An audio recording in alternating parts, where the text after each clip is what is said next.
Hello and welcome back, everyone, to the North American LCS Summer Split. My name is David Freak Turley, and performing a caster hot swap in the Battle Theater is the one and only, my favorite Canadian of the week, Isaac Azale Cummings-Bentley. Of the week? I don't even get like month. Or like, of the month, you're right. Of the month. Thank you. Of the year so far, over chat for the entire until June. Now we're preparing for our next match as Team Liquid faces off against Echo Fox. Now looking at Liquid first off, it turns out that if you bring a 2-8 roster into the North American LCS, they're going to look a lot like a 2-8 roster when they actually play. Yeah, and I mean, the games kind of felt like they were playing out exactly as they had last split. They had some problems in the draft. You know, the Rakan-Jhin combo didn't really necessarily make a lot of sense, I think, to a lot of players. They weren't really able to capitalize on a huge early advantage that they had gotten there. And already, after one series, they're making changes. And Golden Glue's already out. Slushy's in. So they're going to be making a swap in the mid lane, and we'll see what kind of impact Slushy is going to have, because Golden Glue did not have a great series for himself. I thought Piglet looked very good in his Twitch games. Maybe that continues to be a point of strength, but we'll see. But talking about other reminiscent beginnings of last split, we had Acadian doing well early on. That Graves in game one especially looked very good. Echo Fox came out with a victory yesterday. Yeah, and I mean, Acadian did look really good, and it's important in their wins. This guy has always been such a strong player, so it's important that he is performing and enabling Froggen, who was so fed in his series yesterday and really helped to push the game forward and kind of get to that late game stage where he could take over. He dealt over 42% of the team's damage in both games, which is like absurd for that mid laner, and really was crushing. And we did see some definite improvements from the team, and their vision game was kind of looking better here too. So definitely some positive things for Echo Fox. Yeah, you can see the stat line for his Lucian, plus 50 CSD at 15. And it's so funny because when you talk to Froggen, there's two things coming in here. So one, the perception of him as a player is, oh, he's this Anivia man, he fights, he just hides back, whatever. But he'll always tell you his highest win rate champion is Zed. He actually thinks he's very good on in-your-face assassins, and the LeBlanc and Lucian both are more aggro champions. He did very well on them, so we'll see if he continues to be the marquee player for Echo Fox. And now, as we get ourselves ready to start the game up, let's begin with the starting lineups. And on the blue side for game one is Team Liquid. Lorlo in the top lane, right over in the jungle, Slushy joining now in the mid lane, Piglet still in the bot lane alongside Matt, and their coach David Lim will close out picks and bans at the end of week one. And on the red side today, their opponents are Echo Fox. In the top lane, Looper. In the jungle, Acadian. Mid lane, Froggen. Bot lane, Keith. Support, Gate, and Coach and Arrow. We'll see what it's going to be as the players are getting ready to go. Liquid are in here, and Echo Fox waiting for them to join up, but we'll be ready to get this one underway soon. And it's interesting because I always want to believe in Golden Glue. It's a player that I liked so much, and talking about the fact that Liquid have put Slushy into the mid lane, it was a player who was always good in scrims but never translated on stage, and it looked like in their first match against CLG, it was back to the on-stage Golden Glue who couldn't quite perform, and I applaud Liquid for having a standby ready to say, look, if he continues to perform poorly on stage, we've got a new mid laner to try out, and they're making the choice early. Give him a chance. If it's not there, then let's try something else. I mean, it is nice to see it from that side of a point of view, but at the same time, it can be really tough, because if you then have a poor game for Slushy, do you go back to Golden Glue, who has now kind of had his confidence, I think, you know, taking a bit of a hit by being subbed out this early? So, you know, there's arguments to both sides of it, and I think it can be really tough when you have a player who's consistently showing up in scrims but not on stage, because the team still has that faith in him. But at a certain point, you know, Golden Glue has been around in the professional scene for years. You know, despite going to Korea and having a successful boot camp there, you know, what you see is generally what you get after a couple years in the professional scene. And I agree with you. I think back to Liquid's former mid laner in Phoenix, where it was the same story, where he looked pretty mediocre for the first half of his season, and the thought was always, oh no, he's the best mid laner NA in scrims. And at a certain point it turned on, and Phoenix became this beast of mid lane. We've seen that Azir clip probably 70 times from the guy where he gets the 1v4. But you're right. With how long they've been playing with Golden Glue, maybe he doesn't come back in. I don't know. It remains to be seen, of course. And it has been an unfortunate situation for Liquid, who used to be one of these really top teams. And, you know, the meme was they were always fourth. They'd love to get back to fourth at this point. And having issues finding the right players has certainly been rough for them. Yeah, it has, but there are some things working for them. I think that the meta, when you look at a lot of the individual players, you know, you talked about Piglet, carry 80 carries are so good right now. Things like Twitch, things like Lucian, you have Kog'Maw, you have Caitlyn, like all these very damage-oriented, not supportive style. You can play them all. You can build comps around them, and they're super successful. And also Reignover, this guy was a multiple MVP. Like, he was incredible in Europe and in North America for quite some time with Immortals. tank junglers are back in. So there's certainly a lot of comfort picks that are going to be available for both of these players, and they should be the standouts really on this team when you're talking about big names. Yes, and we'll see if it can happen. Again, mentioning Piglet, 6-1-3, I think it was on his Twitch game, or 6-1-2, certainly a great scoreline. Reignover actually did not have a good start. He was a less than 1 KDA in both those games against CLG. Stats don't say everything, of course, but still need to see him step up a bit more. First pick Shen has come through for Liquid. And it was interesting because although everyone kind of talks about Reignover as the tank player, he elected to go with early Elise and a Rengar, right? Not traditional tank style junglers. And, Sejuani jungle is something we have seen in some other regions. Gragas as a good top jungle flex has been powerful. Zac obviously getting banned out a lot, but that is a very powerful tank jungler. Yep. Olaf has always been something that he's been very good on. So there's a lot of junglers that he has had a lot of success over the years on that are in the meta now. And with Elise getting picked up here for Acadian, I think that Olaf can be a good response. That traditionally has been one that a lot of teams have been using. We'll see what ends up being. Fox going to have a nice early pressure jungler for Acadian. That is one of his hallmarks here as a player. Varus alongside, so Keith has the option of playing Ashe, and he doesn't go for it. Insane pick ban out of Echo Fox. Well, I mean, they also are passing up on Caitlyn here too, right? Sure. I know you're just making a joke, but Caitlyn, very powerful early AD carry pick here too. That's still going to be available, and I think it fits Piglet's style, but they are electing to skip over that, and that's something that we saw them doing yesterday as well, which was something I didn't love about their pick ban. When Piglet is getting pushed down to a Jhin or whatever, not that there weren't other options, but when they feel like that's something they have to pick, I have never seen Piglet as that successful supportive style AD carry. He was very outspoken about the fact that he didn't like playing that sort of style. So, why relegate him to that when he's probably going to be targeted in picks and bans for the second round? I totally agree with you. So we are going to see the first phase of picks done. Elise, Varus, Karma. We know Karma can be a flex. We've seen several players bring Karma out into the mid lane, although it is still more than likely that Gate is playing it down there alongside Keith. Of course, a great bot laner in general. Lulu as well, a flex. I think I've seen Sushi play it in the professional league before, but again, considered to be a support pick more often than not. Reignover is going for another high damage, low durability jungler here. You mentioned the Elise, you mentioned the Rengar, now a Kha'Zix to join the mix, so still it's early pressure and squishiness out of Reignover. It's less CC, but at least they have the Shen for being a tank in the front line. Yeah, definitely. And I do think that when you look at Team Liquid's roster here, okay, so Caitlyn and Twitch have been taken away, but if you want to play a Protect the AD carry composition, you can still draft something like Orianna Kog'Maw as your second phase, and that may be taken away, but that is a very powerful composition in combination with the Lulu and the Shen to buff up and protect that AD carry. We haven't really seen Piglet playing something like a Kog'Maw. He had that great Twitch game, and we know he can play Caitlyn in some of these, but will he have the confidence to actually go over onto a Kog'Maw? We'll see what it ends up being. They are not going to add a Syndra ban here from Liquid, so Echo Fox has the chance to blind pick a Syndra if they wanted to as one of those marquee mid laners, but Froggen's Lucian is gone, and Orianna, one of Slushy's hallmarks, is still available.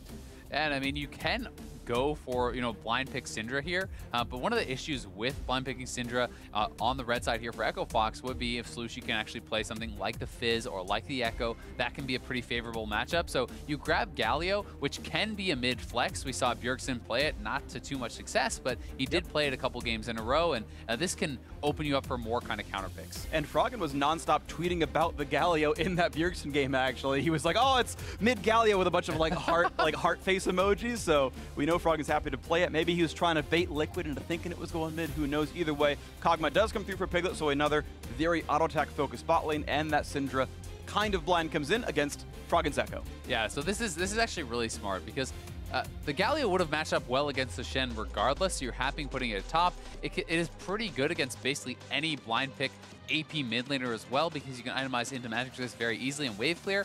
So they have a pretty nice pushing top. They get the counter pick on mid lane here. They have a solid bot lane, an aggressive jungler for Acadian. So I think there's very powerful playmaking, a lot of ways in for the Galio here too, with both the Echo and the dive on the Elise. That said, Team Liquid, I think that they're looking much more for a late game. You split push it out on the Shen. You try to keep this kind of a slower pace. And if Kog'Maw can get to late game with Lulu and that Shen backing him up, Piglet could be monstrous. Absolutely could be monstrous. Piglet on auto attackers has been pretty great so far this split. We'll see if that continues as you get ready to go into the first game of this match. Echo Fox did get a very nice 2-0 win. Not the most convincing, but 2-0 is a 2-0. So Echo Fox coming into this one 1-0 in matches by beating up FlyQuest yesterday.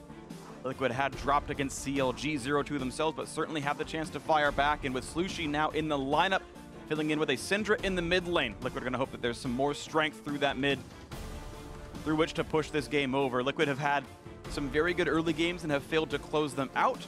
I don't know if the Slushi chain is going to change that, but Piglet having a high damage carry may be enough to move the needle there as we get ready to go into this game 1. Yeah, it's definitely possible, but to me, their problems against CLG, looked much more like it was about shot calling, macro play, rather than, composition or even individual, outplays and things like this. They just didn't know where to be on the map at the right times. And despite massive early game lead that was kind of gifted over to them by CLG, where Piglet actually started with 3 kills at 3 minutes and double buffs, they went even in lane, they're trading turrets. That's not the kind of thing you want to be having happen from that position of power. Absolutely agree. So we'll see what happens here as we get ourselves into the first game of this one. Liquid hoping to maybe make that top 4 that used to be known for back in the day. It's been struggles and roster issues for the last year here for Liquid and Blue. Echo Fox never quite had the split they wanted. They've been steadily improving, but maybe not at quite the rate. Initially, it was we're a summer split team, then summer came around and it still wasn't very special. And this time around, they kept the roster together, and I think maybe this time around it really does come forward as something useful.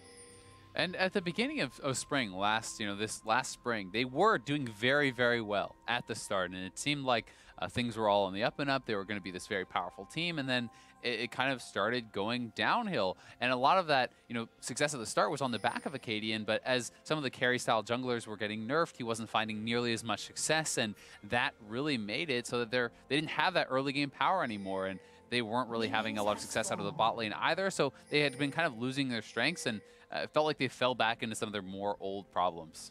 We'll see if any of them get fixed here under this one, as minions have spawned, and that Galio skin looks super sick. It's distracting me, but it really is. I think that's actually maybe my favorite skin, or up there now in the game, because he looks awesome. We're going to get ready to go on this one. Looks like a Raptors start for Acadian, and actually Froggen's not going to give that away. It's actually trivial for Echo to toss a Q in to make that a bit faster, and doesn't seem to care. Rainover does get help from Slushi.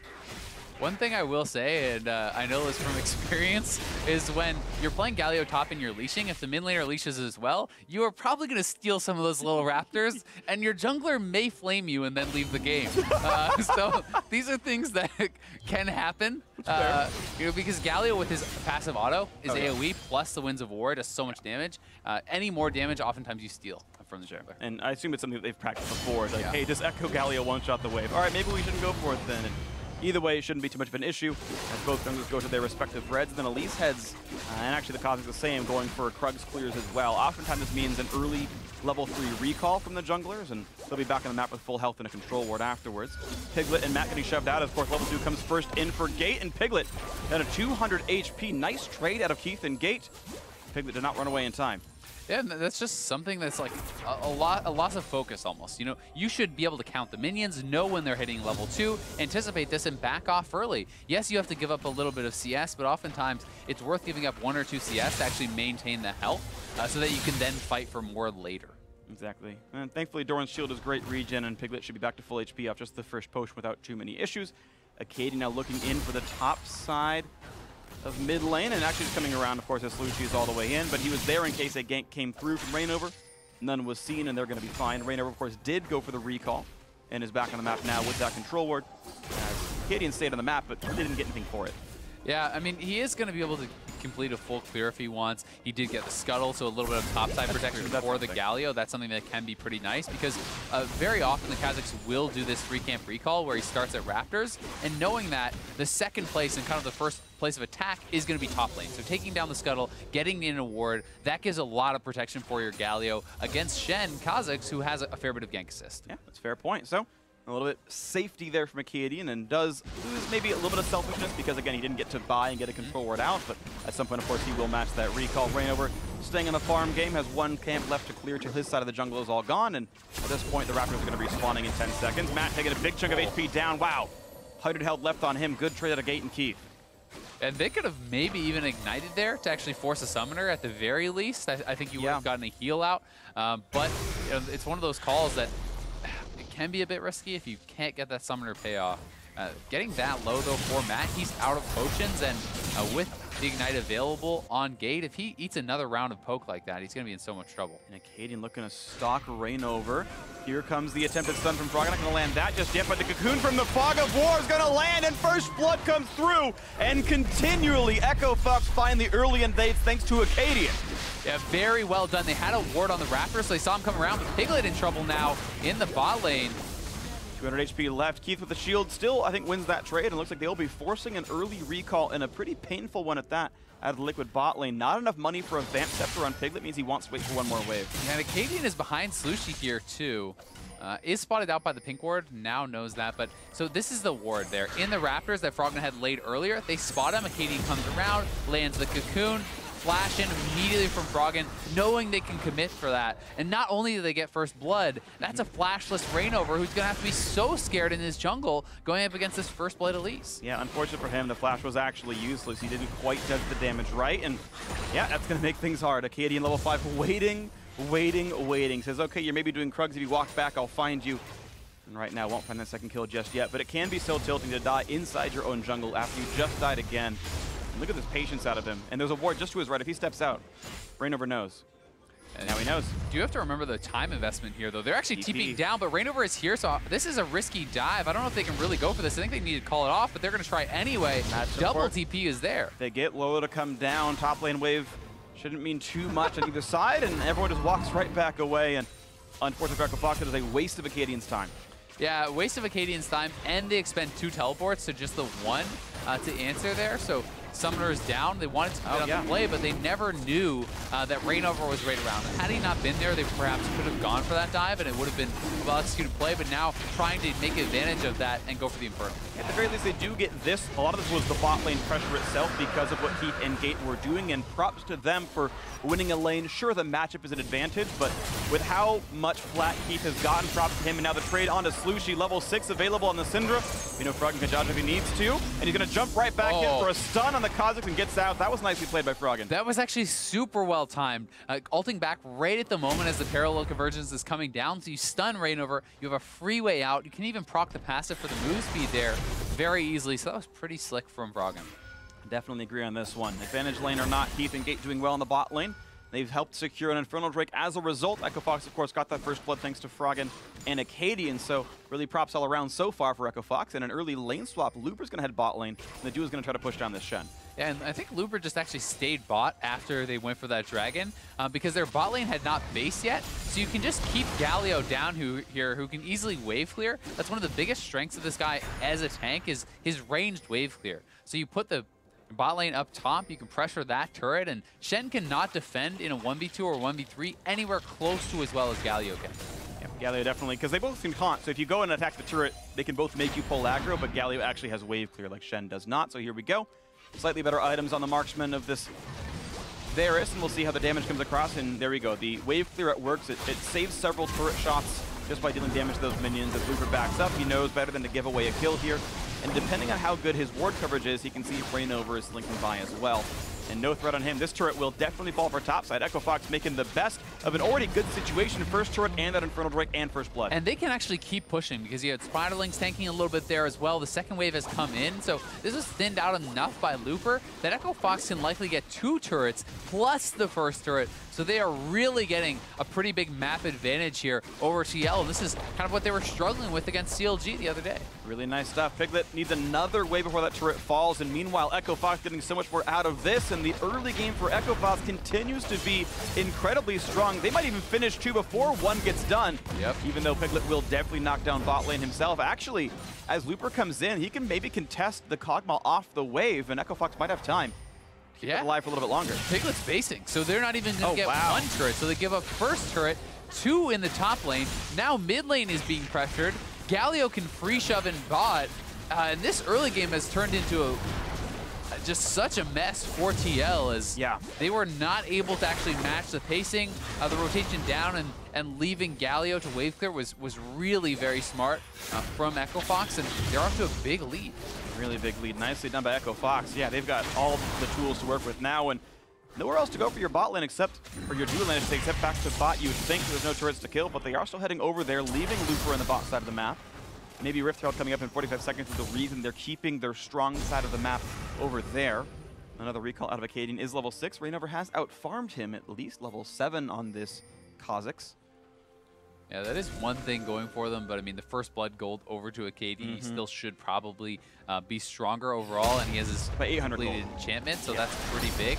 Froggen should be winning this 1v1 isolated as well, as that's kind of a counter matchup, and Rainover doesn't have his sleeve, but he's with his team and should be fine. Not enough threat on him. Slushi does get a blue buff for all the effort, and that's something back in, and even a Scuttle Crab on the way down. Still want to see what the next aggressive moves are. I've been nothing but impressed with how Echo Fox have played these first 10 minutes. We'll see if they can keep going. And I think you did call it right, you know, talking about that Rift Herald, keeping the bot lane top. You have Galio kind of on the bot side clearing, and there's already pings that were over onto the Rift Herald. Echo Fox has 3 or 4 members up here if you want to count Echo.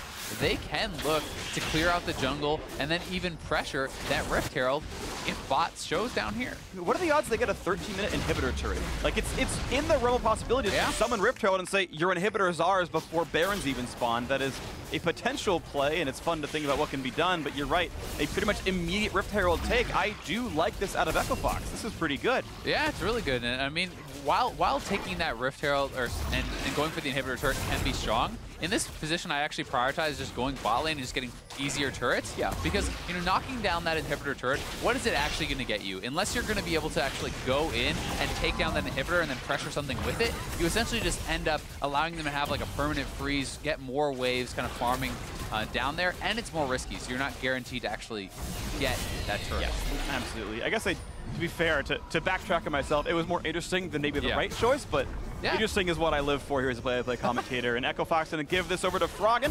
Of course, he has running TP in the mid lane, so they can 1-3-1 eventually, and Froggen is empowered to knock down a turret by himself with that. Yeah, and at that point, you know, when Froggen goes into the side lanes, it's going to be very, very strong. And how you use this Rift Herald is very interesting, because you could just hold on to it for a few minutes, utilize the empowered recall. If you can get a pick first, it makes it so strong. And they have very good dive, very good engage. If they can actually move the Galio and the Elise around somewhere with the Echo, Echo dives in, drop the Galio ultimate, looks to get a pick, then immediately drop the Rift Herald. You can often, instead of just getting 1 turret or damage, you can get 2. Oh, look at this, though, right on the polymorph, they're going to try to knock down Gate, but not just yet. Galio joins for a big knockup. Rooted, airborne, taunted the CC, just was layered on Rainover.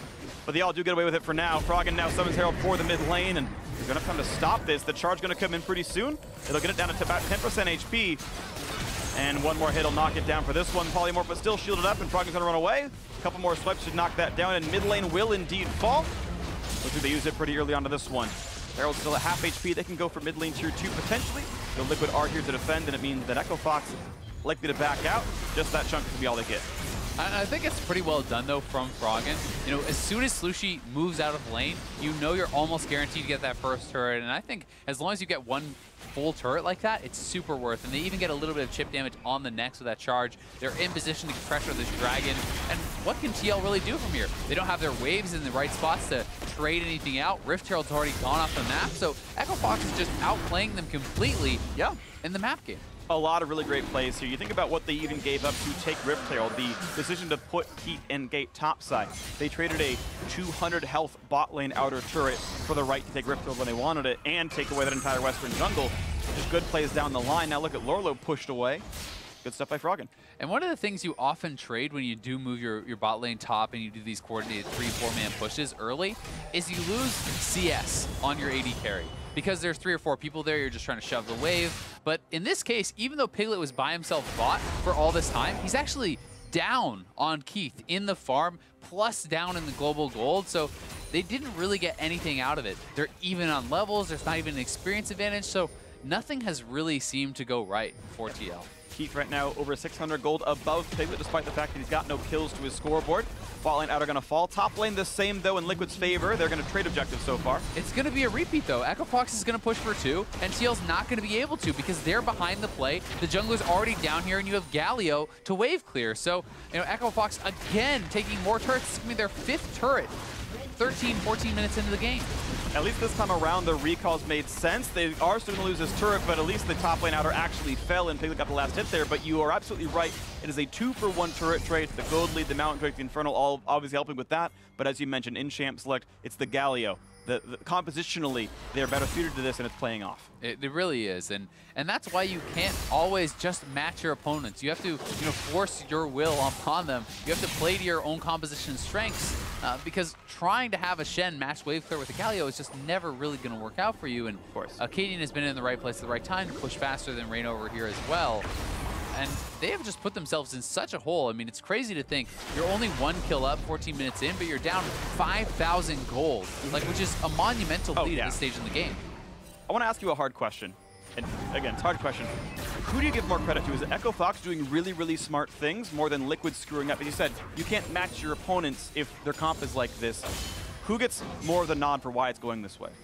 I'd like to say Echo Fox simply because I kind of want to give them credit for the fact that it does feel like pretty well planned out. They had planned out their things a few steps ahead. It didn't just feel like they randomly went top and randomly had these things happen. They double TP bot. They leave their Galio there. That is premeditated to answer the wave clear possibly there. They move their stuff top. They then are planning around this Rift Herald. Like, I feel like everything has been planned a couple steps ahead for them, and that's why I want to give them some credit. But of course, in any situation where you get an enormous lead like this, there is fault to the other team there too. Yeah. Liquid did not respond properly to Echo Fox's good plays. The case. And it's always interesting when you see good plays like these. If you haven't seen them yet, if no one's made this move against you,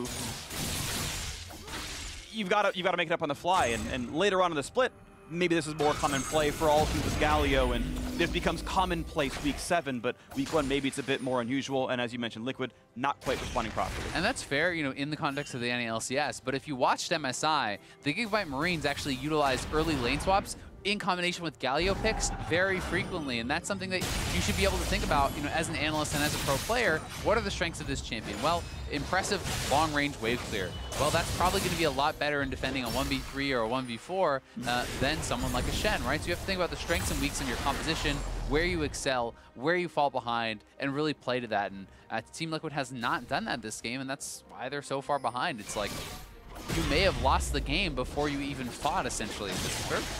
So another question is, how good is Echo Fox's mid to late game shot calling going to be? We've seen all kinds of games of them having early game leads this good. The first Blood King, Cadian himself, got it again here in this one. And the question is, what more can they do? First 15 minutes, good shot calling. They've gotten a 5-2 turret lead, but as we crest the 6,000 gold lead in the 17-minute mark, the turrets aren't free anymore. You've got to start making some good plays. There's no Rift Herald to give you one on the back of its own hard work. So Echo Fox, what's next for you? And I do agree, and in a lot of situations, that becomes a big question for me. In this one, I will give them the credit of having what I think is a pretty easy game plan. You can 1-3-1 with this Echo. You can even 1-4 and have the Galio with the team protecting, and you have a ton of wave clear between Karma, Galio, Varus, and Elise. Like, that is a massive amount of wave clear from that squad. And then you have now Froggen, who's quite ahead in gold because of Global Gold and his farm, and he can just split push essentially until he gets an enormous advantage. Like, this seems like a pretty clear-cut way to end the game simply by playing side lanes and wave clear. And it looks like their general split push capacities are going to look good. Froggen, regardless of which lane he goes to, is against 2 magic damage dealers in Lorlo and Slushy. Maybe Rainover turns that around if he can show up to that lane. Right? It's not like Froggen has itemized armor yet. He went Merc Treads.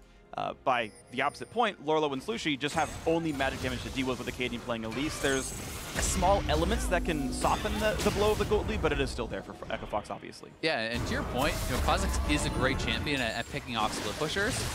But that said, Galio also does help alleviate some of that issue quite a bit. If you have Froggen in the bot lane, say Galio in the mid lane helping to wave clear, you don't have to live that long before this guy is in range with a level 2 or a level 3 ultimate to actually come in and turn things around.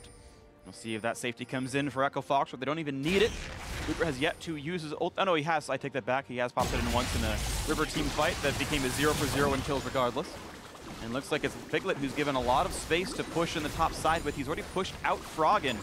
So it's maybe a 3-1-1 for these guys, calling for, I forget if it's actually for information or something.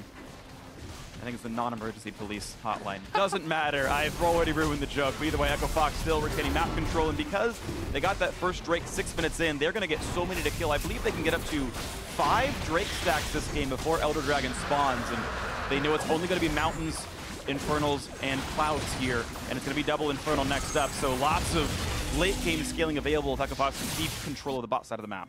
Yeah, there definitely is. And, you know, at the same time, we do know for TL, you're building a very strong team fight composition, and if you can funnel enough farm into Kog'Maw and then Xbox takes a bad fight or gives up a Baron or something like that, all of a sudden you can sometimes just walk down and kind of kill the other team and end the game. So, you know, Xbox definitely does not have a free win here by any means, but they have put themselves in a really good position to take this game. And the fact that Froggen is already on his Lichbane plus Proto Belt, like such a good position to split push. Totally agree, and we'll see what they can do with this one. Echo Fox putting their core together, jungler, bot lane support. That's the core three that's going to roam around, as you mentioned, with 1-3-1. They're the ones doing the heavy lifting through the jungle, using Acadian Sightstone, using Gate Sightstone, and making sure that Looper and Froggen can just focus on the lanes themselves, and you're seeing that they're mostly playing right now around Froggen's side. And I do really like how much they have focused on vision, right? If you look at TL's blue side jungle, there's an enormous amount of wards just got dropped there. They have a line of pink wards around kind of their weak side of the map where they're not focusing on that vision, and it's going to give them so much more freedom to actually push aggressively and set up picks, perhaps, like what just happened on Matt, where you force out that summoner because he needs to try to fight back for vision as the Baron is unlocked, and as this side of the jungle is lost, you can farm that out and really get edges. Flash down, 300-second cooldown, so 25 minutes when it comes back up. Maybe they find another catch. It's only been a one-kill game, but it's been one where Echo Fox has certainly made almost all of the good moves. Liquid hoping to continue to scale up. This Kog'Maw can eventually become a threat, but still yet to finish the Hurricane. Once again, checking on the gold between these two marksman players, and it is 700 apart in Keith's benefit. And here comes the early sub-21-minute Baron Nashor attempt, and it's in full fog of war. Exactly, that's the benefit of all the vision control they've had, and TL may not be expecting them to make such a bold move this early on, and the Baron is just going to go straight over to Echo Fox because of their vision control, and because of the lead, TL is way too scared to even approach. It's really, it's a damn if you do, damn if you don't. Echo Fox, for the last 6 minutes, it felt like all they did is say, let's play around Baron Nashor vision, just completely control that side of the map, and when it spawns, we'll finally go. And you can see there it was. This was, I think, several minutes in the making, just continue to make sure that that side of the map looks good, and Echo Fox reap the rewards of a low-risk, incredibly high-reward play, and now with Baron, Echo Fox can do even more. Yeah, and we talked about their win condition of split pushing. The Baron unlocks that so much, and this early in the game, it's incredibly difficult to clear 3 waves of Baron minions. So if Echo Fox can actually have this set up, you have the 1-3-1, buff up minions in all 3 lanes, it's very likely that they can get some damage down on these inhibitor turrets, or perhaps even crack and get an inhibitor this early on. And it's been a pretty easy game to sit and play, and for some of the Echo Fox members to just show up here and kill the mini waves in front of you and make sure you don't screw up your auto attacks. And it's been good shot calling. That is the 95% of the legwork here for Echo Fox, is just simply being in the right place and having the right plans. And now they're playing around the bot side, maybe near the mid lane as well. The minion wave is here, and they're looking for the potential dive. The shield for Froggen keeps him safe, and that's going to be turret number 1 of the Baron buff. Still 2 minutes to play with. And this is one of the things, is you put the right people in the right place, you start getting XP advantages, they're taking over their jungle, and you can see XP advantages are opening up. You know, 2 levels up for Acadian, 2 levels up for Froggen, a level up for Keith. Like, the experience alone is so big and adds so much power to their players and to these champions. It even adds power to the minions. Yeah. Turret deficits also. So even the minions are better than TL's minions based on how League of Legends works right now. So difficulty all over the board. Baron buff even adding to that. And now onto the bot lane inhibitor turret. Looks like Echo Fox can look for a bit more. Gate completes the support quest, and the crowd goes wild. Oh, there you go. We had 1 kill. I got to get something from you guys. Thank you. I appreciate that. And it's actually, I think, the best support quest, because the move speed is actually quite nice. But Froggen now looking to set up a little threatening dive, and he has his Lichbane. He can get a lot of damage done. Rain over at half, ults back out for safety, back to full HP, and there we go. Inhibitor turret is gone. Turret number 2 dead. And I mean, TL's not even fighting this. Lorlo is still pushing top. They're essentially just making the call to give up their inhibitor, which this early on feels like a bit of a death sentence, as there's still lots of time on the Baron. They can potentially even lose another. Cocoon almost lands on Solution. That could have been a kill, but now it's actually almost lights out for Acadian, able to rappel up, and Looper buys him a bit of time as well. But Acadian's still going to get attacked, and looks like patience may just pay off. Will they take him down? The flash. Rain over and Piglet secure the kill. 1-1 on the scoreboard. As the champion has finally died, as Froggen will run through the base to leave Piglet. They get some damage, though. Look at how much he's actually got. Ult Snipe could kill him. Oh, 1 more hit. The flash follow. And a flash to run for Froggen. He's out of range now, and Piglet does not have... Oh, he does! Oh, he does! He actually actually had the mana. I take it back. Piglet from downtown gets the kill. Nicely done by Piglet. Picks up a blue buff, a couple kills. If there's going to be one savior in this game, it has to be Piglet. So giving him that gold is going to be pretty big for them. But they did lose an inhibitor and a lot of gold on this push. And they were very patient. It was actually Echo Fox that make the play, allowing them to come back in as Acadian looks for this cocoon on the side. They wanted more than just the inhibitor. And I believe he goes for it right here onto Slushy. The flash respond, and look at the damage coming out of Piglet, almost taken down immediately. This prompts them to just go for the all-in. Lolo is here. They know they can chase, as Acadian is already essentially out of the fight.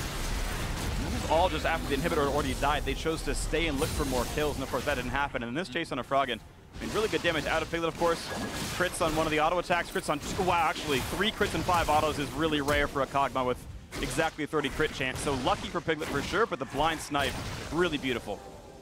Good stuff from him. Another Infernal, though, unfortunately going to go the way of Echo Fox as they get their 4th straight Dragon. And you talked about the Dragon dominance. They will be able to pick up a 5th if it comes to that point, but now double Infernal added into the mix makes things even harder. They have the bottom inhibitor down, which is the ideal one for pressuring Baron as that comes up. And they can simply do a 1-4 split. Looper pushes mid with the rest of the team, and if anyone tries to collapse onto Froggen, you can ult right over there. You absolutely can. So into the mid lane, they're going to go with this. Froggen actually backfill into the mid lane as well. They're going to stay with 5. Unfortunately for Echo Fox, they don't have quite that deathless game they were hoping for. The overstep inside the base did drop them 2, but may not matter. Downing kills are relevant when you're up 7-2 in turrets. And look for that mid lane. No attacks coming in just yet, though. They're still playing a bit safe, looking for poke more than anything else. And Piglet going to wave clear and keep his mana pool healthy enough to keep trying again next wave. And one of the things that I do sometimes prefer actually in these sorts of scenarios is when the really strong split pusher actually pushes in the lane where the inhibitor is already down, because that can often put more pressure on, because it's actually very difficult as a Shen at this point in the game to solo clear out these super minions. And if you're getting shoved to the Nexus turret, that lane can oftentimes create more pressure than just pushing in that top lane. So it could be something that they'd look to do maybe a little bit later. Yeah, and what's nice is the minion waves are so close together when you're this close to the opposing base. Galio is always in range for the ulti. He is only ever 2 seconds away from joining the rest of the squad, so it is pretty easy for Luca to do that. And even if you dive someone, they get the damage reduction. It's actually pretty convenient to get that to happen. Right now, the Echo Fox can go for another reset, and they have given a bit more time for Liquid to breathe. And it seems like based on their play, they're playing mostly for Baron number 2. And less to push an inhibitor down at this time. And I mean, as Baron spawns, Piglet likely will not have his flash back up. And being that flashless Kog'Maw, it's so easy if he's checking into, you know, no vision areas to dive on this guy with the Elise, with the Echo, and then follow up with the Galio. And if they can all land on top of him, there's almost no chance of survival for Piglet. The case here, 9,000 gold lead. Echo Fox still staying inside the jungle, hoping maybe someone looks at their blue buff. And you're going to see the ping saying, hey, join me here, join me there. Dark. It's just no vision whatsoever for TL around that Baron. And they're just going to keep waiting for now and keep controlling this area as the bot lane will push him from supers, creating pressure there. Echo Fox will have the chance to either bait as Baron spawns or even just rush it down as they did last time. Absolutely the case. 9,000 gold. Let's see what they can get on the mid lane. Froggen looks for the stun. Not going to find it. Patience. Another reset for Acadian. The fact they've recalled about 7 times last minute says, yep, it's definitely the Baron play. And they've routinely said, let's make sure the vision is gone. That's been successful so far. Froggen and Looper actually still going to threaten topside because they expected TL to go and contest Baron vision once again. It means that top inhib is under threat. Froggen's going to kite back. Looper feels safe doing this. And as the minion wave falls, let's see what's going to come in next. And the bases that they have been completed have been pretty impactful here. Is Froggen going to jump onto Rainover, but holds back to be safe. It's a pretty short cooldown. He's got 30 CDR in items and maybe more in runes. Either way, Froggen's going to feel pretty good about that. And they have not yet hit the Baron. It has already spawned. And in fact, bot lane inhibitors respawned as well. So sadly for Echo Fox, they've really gotten nothing done aside from that second Infernal Drake as a result from the inhibitor kill. Yeah, you do think, though, they should have all the advantages to grab the Baron. And this next Baron should be one that they can end the game with if they're able to secure it. That said, if TL can hold them off and be able to take the Baron themselves or even just contest it and keep delaying the game, they could get themselves into a spot where they could really start doing some work. But we don't even know. Teal could already be losing that Baron. Yeah, they don't know which one it is. If they're waiting in the brush, they're going for the fight. All they saw was that Varus and Echo were around, but no one else. So who knows? Is Baron dying? What do you guess? Is Baron dead or not, chat? Is Baron dead or not, audience? Is Baron dead or not, Azael? I can see on my screen it's not, but you never know, and it's impossible to say. And they played for a kill. They didn't get it. They could have killed off Baron, but it wasn't something they knew how Liquid were going to react to. And I think now, with Shen showing bot lane, I think you have to at least try to force out a Stand United or a TP and then look for the fight. So they are going to start it up. Galio is kind of trying to wait. They're trying to delay a little bit on the side here, and that should give it away that they are over on that Baron. Now pushing him out, they secure the Baron. No chance of a Smite Steal from Rainover. Yeah, they had Froggen on standby to make sure he could join in and fight Rainover if needed, and that's not going to be a pickup for Liquid here. Good stun. They find Keith for some damage. Gets a shield, though, and out he goes. Lifesteal's back off the Raptors, thanks to his Blade of the Ruin King. Hexdrinker meant he wouldn't get one shot by Lucy's ult, and the Syndra chooses to save that cooldown, which I believe is actually the right choice here. Yeah, especially with Gate there, right beside him. Yeah. Very likely going to get a shield out before he would go down anyway. So Baron back up for Echo Fox, and this is one where they really want to start to putting the finishing touches on this game, right? You need to be able to push in, get that bot inhibitor, have Froggen really pressuring top. He's almost level 18. He has those 3 items, and they should be looking to knock down multiple inhibitors here and try to close out the game. They can get for themselves as the bot lane is the place of Looper's new residence. Waiting for a couple more seconds. Lucy to wave flipping to the top side, and at this point, Echo Fox, it is time to close the game out. There's no more reasons to keep waiting. Baron number 2 is as good as an Elemental Dragon or Elder Dragon would be here at this point. So Echo Fox, how good are you at closing the game out with a 9,000 gold lead? Yeah, because if they can't close with this Baron, I mean, Kog'Maw is getting very close to the point where it starts being quite concerning. I mean, when you finish that Rage Blade, you have a QSS on top of that, the 3 items, you can really turn around some fights. Like, you can start doing some major damage at that point in the game. So Piglet would be a threat to really be able to take things over. So Echo Fox want to push the pace, want to try to close this out, and be looking for a pick on Froggen. Zonius for Froggen means he's going to dodge away from Slushy's stun. Now going to kite back. Shield is around if he needs it. He can just barely, almost 60 mana remaining. But now he's still on the wrong side of this fight. So he's hoping to buy time for his team who are pushing the bot lane. So Froggen is 1v2, but the rest of the team has killed off part of the base. Problem is, it's trading a kill for an open inhibitor feels wrong for the team with a 9,000 gold lead in Baron. Yeah, I agree. I think Froggen should have just made a run for it. He had his flash available. Instead of actually trying to use the Zonias there, you can simply run straight up, flash away. If they chase you away from the base, you're allowing your team even more time and perhaps the ability to even try to push for an end there in a delayed 4v3. So he wanted to try to make the big play and maybe try to turn it around on a Slushy, or simply didn't think he could get out, but I have to feel like he could have just flashed out of there and at least bought more time. Yeah, I tend to agree. It's likely he could have played that one differently, and that's the way it's going to be for now. Quick red buff goes over to Piglet. And as far as that Blade of the Ruin King, he's still roughly 1,000 gold away from the combined cost. He still needs the Blasting Wand and the, I think it's 875 for combined. So several minutes to go still for him. He'll get as much gold as he can.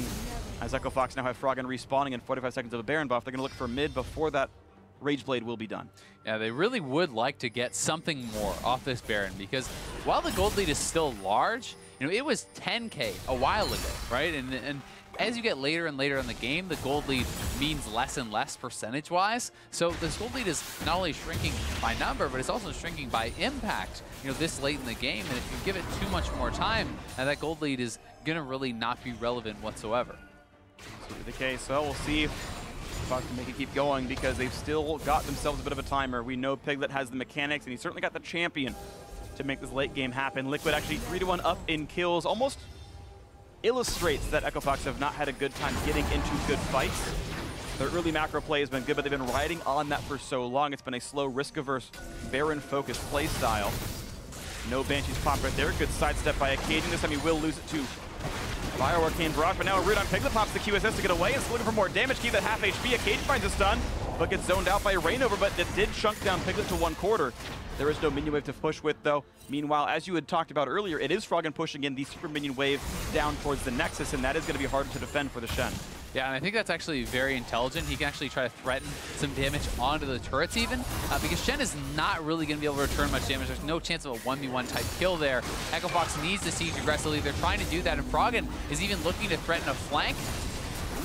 Gonna find it just yet. Gate gets a bit of speed out of his quest and runs right back down, but that inhibitor turret's at half HP, and Froggen is still buying a bit of time. It's almost unfortunate Echo Fox would like an Ocean Drake in that mix for the regen on these extended sieges, for how long they are outside the base trying to crack through, and there's no extra regen for that. Maybe a Warmog would help on Looper a little bit for a bit of extra touch there.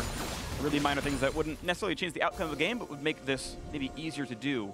Yeah, the Warmogs is actually an interesting one. We saw Darshan buy it the other day, just essentially standing as that front line in front of his AD carry the whole time, intentionally absorbing poke, making their opponents kind of waste their spells, because then you just step back, you regen right back up, and if it's one of these prolonged situations, Warmogs is very powerful. Where the item is not as strong is in like a full-on all-in, because then the passive is really doing nothing for you, and some of the other tank items become more effective. Right, and you're buying raw health against a Kog'Maw with a Ruin King who literally does % health damage, so you're right, there's pros and cons to it. Echo Fox right now going for the efficient in-combat items, and we'll see if they can get more. Right now it's going to be yet another reset, so Baron number 2 did as much as Baron number 1, which was kill an inhibitor and lose some players. Yeah, and I mean, for all the credit we were giving Echo Fox for how well they played the early game, they really are feeling like they're stalling out, and yes, they still have the advantage. Yes, they have 5 dragons, and if they pick up an Elder, that will be massive. But they do at some point have to pull the trigger and actually be willing to go for more aggressive plays, go for a dive, get something done with that. Because for now, it's been Piglet just aggressively wave clearing, and Echo Fox without much of an answer. They have not been willing to try a dive. They have not been willing to really push in and take down more inhibitors, which could be the killing blow. 3750 will be the Elder Dragon respawn, so we're just shy of 2 minutes on that, which means actually Echo Fox in 1 minute can kill Baron, wait another minute, pick up Elder Dragon, and then there is no possible stronger state you could be in this game to close the game out. And with how slow Echo Fox has been playing, I think you absolutely now go for that play with the 2 staggered objectives, and then that's how you try to win.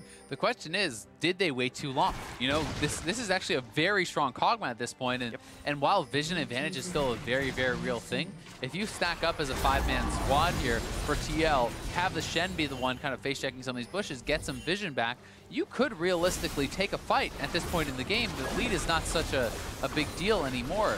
Obviously, Double Infernal and the gold lead is still very big, but Lulu Kog'Maw is going to make up for a lot of that. Yeah, and I'm guessing Lulu's going towards a Zeke's Harbinger with, or Zeke's Herald, I forget what it's called now at this point, but with how the itemization is going, that cloth armor is likely to be that. It's that or a locket, we'll see what it ends up being, but one of the options to give more damage to Piglet. Now mid lane, you can see that TL actually feels pretty comfortable, like sitting outside their base, letting Piglet walk up for auto attacks, and he certainly does feel safe off this so far.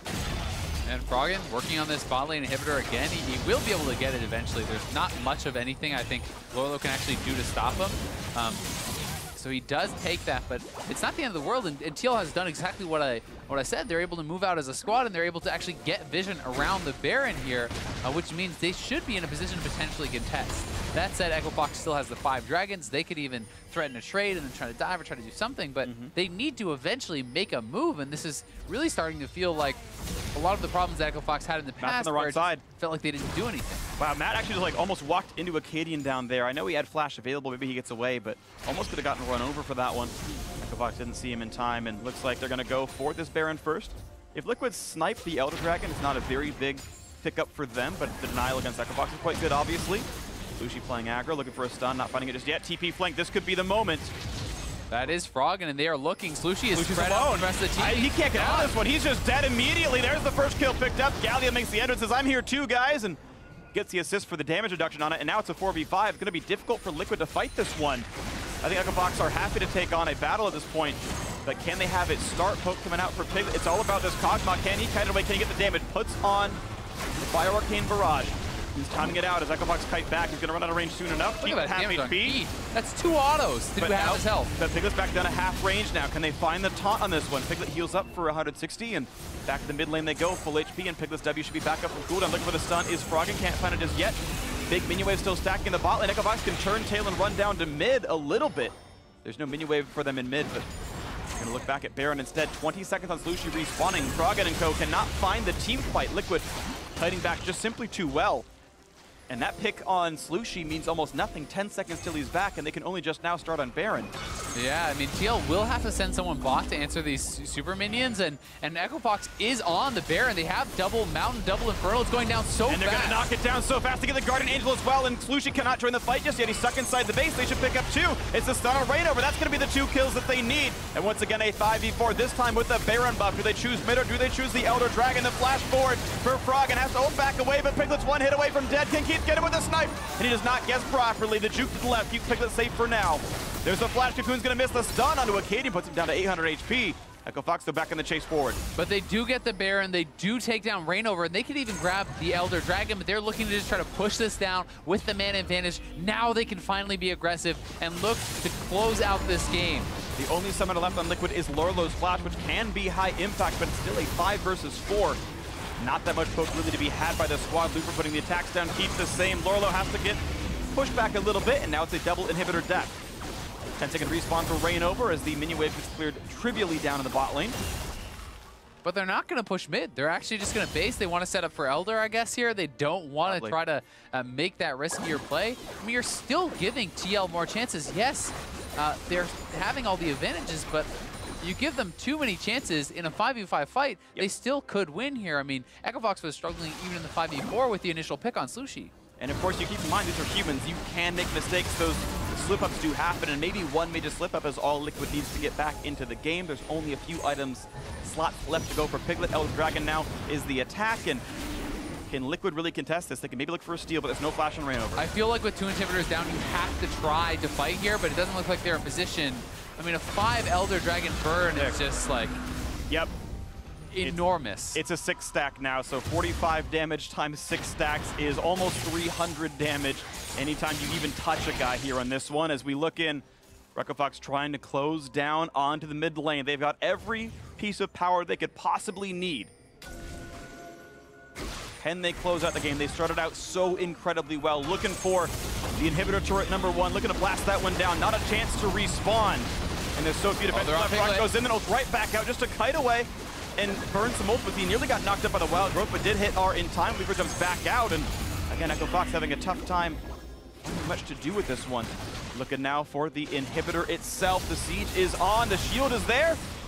The inhib likely to fall. Piglet still in the wings. Nearly dotted Cocoon. Look for damage into Acadian. Knocks him pretty low. Back on to Keep. He might take down Keep, but the taunt is there. The knock-up, and they got Piglet. And that is all they really needed. Now Rainover forced to kite away. He's burning down from the dragon, but the inhibitor is going to fall.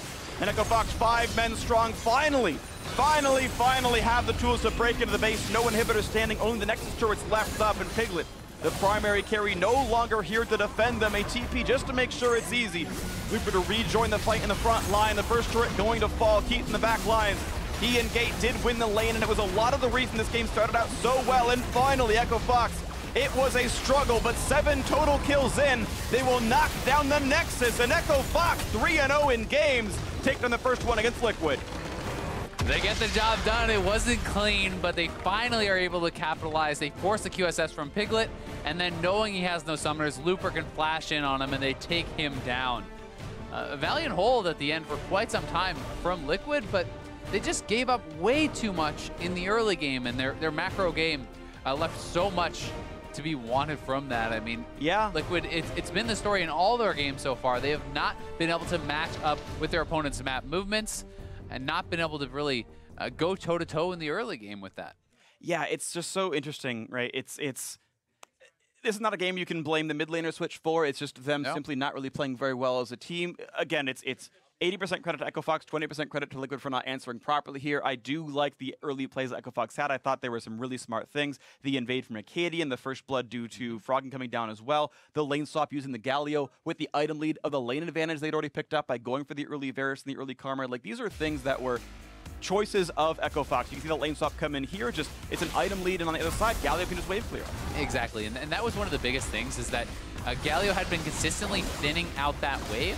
So not only does Echo Fox get the first turret, they also get 2 turrets, and Liquid cannot even finish the first of their own. So, like, this lead was so big, and a lot of it was kind of precipitated by that Galio being able to wave clear, but it's also some poor decisions from Liquid. I mean, Rainover could have simply stepped out and helped finish off that turret, but then they were panicking that they're losing 2 turrets in the top lane. They did not have the right people in the right place, and they gave up so much. And this happened not even just then, it happened again when they switched their bot lane back to bot. They take 2 turrets for a 1 turret trade in the eventual trade again. Yeah, and of course that one may be more predicated on the fact they have a gold lead and a mountain and an Infernal Drake, but the situation is still there where the first 15 minutes were incredibly well played for Echo Fox. And even the 15 to 20 slowdown where they said, let's only play for Baron, I still think that's a good choice because it is harder to crack the inhibitor when you're 18 minutes into the game. But 20 to 40 minutes in was like just nothing happening. They're going negative in kills despite a 9,000 gold, despite holding onto a Baron. You can see one of these defenses here where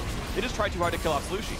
Yeah, and it's one of those things where you want a little bit too much. They pop the cleanse, so they're thinking, hey, maybe we can actually end the game if I can land a cocoon here. But you could just take the inhibitor and then push in mid, get another inhibitor instead. Keating goes for the big play, is not able to land it. Slushie with a nice counter flash, and they are able to kind of turn around this fight, chase them down, and at least push them out of the base. But you know, Echo Fox was in control the whole time. The main criticism for them, if any, was really just how long they took to close a game with 5 dragons, an over 10,000 gold lead, multiple Barons, and an eventual Elder. Like, it took them so long to finish off what should have been a very routine game, and perhaps if it was another team with that lead, might have been, you know, a 25, 26-minute game. Sure, totally agree with the ability to end the game. Definitely wonky from Echo Fox. Our final replay is going to be the game ender, where they finally did have the 6-stack Elder Dragon, the Baron on top of it, and they'd already done well before. Yeah, and Piglet is trying to, you know, posture aggressively, trying to chunk out the backline, trying to make something big here happen, but he had no summoners. The QSS gets forced. It's an easy taunt flash in there for Looper, and as soon as you get a hold of that Kog'Maw, he's the linchpin. He's essentially the entire composition at that point in the game. Yeah, he really is, and just at a certain point, you can't dodge everything forever, and that opening finally presented itself for Echo Fox. And again, maybe they were there and they failed to take them, but this was the one where they finally got the lead, held onto it, and did something with it. And of course, with the Kog'Maw dead, that was just, okay, we can close the game out from there. And it means it's 3 games now. It means that it's Echo Fox who are undefeated in games, undefeated in matches. Of course, they took down FlyQuest yesterday, which is actually a pretty strong team, and they arguably got an upgrade on the bot lane with Wild Turtle, so that's already a good win. Liquid, yes, they've been struggling to find their footing. But yeah, in a season that's already been so interesting, where the top teams are all losing and the bottom teams now doing really well, with like Immortals being 2-0, etc. Like, this is nice to see all the sort of tumultuation. I don't know if that's a word. Tumultuous. Yeah, the tumultuous sort of early standing so far, where Echo Fox had sat around in like 8th place, and hey, maybe they're going to be tied for first at the end of the first week, which is good for them. Yeah, it definitely is. But to be fair, strength of schedule, I think, also plays a big part in that here as well. You know, they are playing against FlyQuest, and which was, you know, a top 4 team, to be fair. But then now you are playing up against Liquid, and one of the things that is worrying for me for Echo Fox is just the trend of kind of the struggles in the late game. As far as, you know, you look at Froggen in the Solution versus Cassidy game, where they, you know, failed to actually kill the Nexus against FlyQuest, and then it took so long, and then this eventual kind of like crazy backdoor scenario where they are able to actually finish it out. But they're massively ahead in that game too. Yeah. And they really struggled to close, as they did here. And if you give really good teams a lot of opportunities to come back and you give them too much time, you can get punished. And that has been something that Echo Fox has been struggling with for the last year plus. I totally agree, and I think we will see those slip-ups punish them in the future, but of course this was still a game win for Echo Fox. It's funny because it feels like it was a game 2.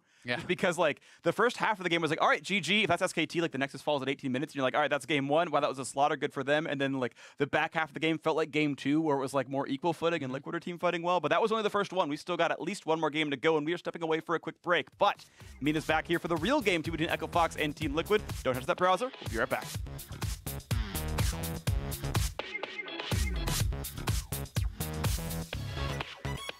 Good stun from Frog, not going to land that just yet, but the Cocoon from the Fog of War is going to land, and First Blood comes through. Buys him a bit of time as well, but Acadia's still going to get attacked, and looks like Patience may just pay off. Will they take him down? The Flash, Rainover and Piglet secure the kill, 1-1 on the scoreboard.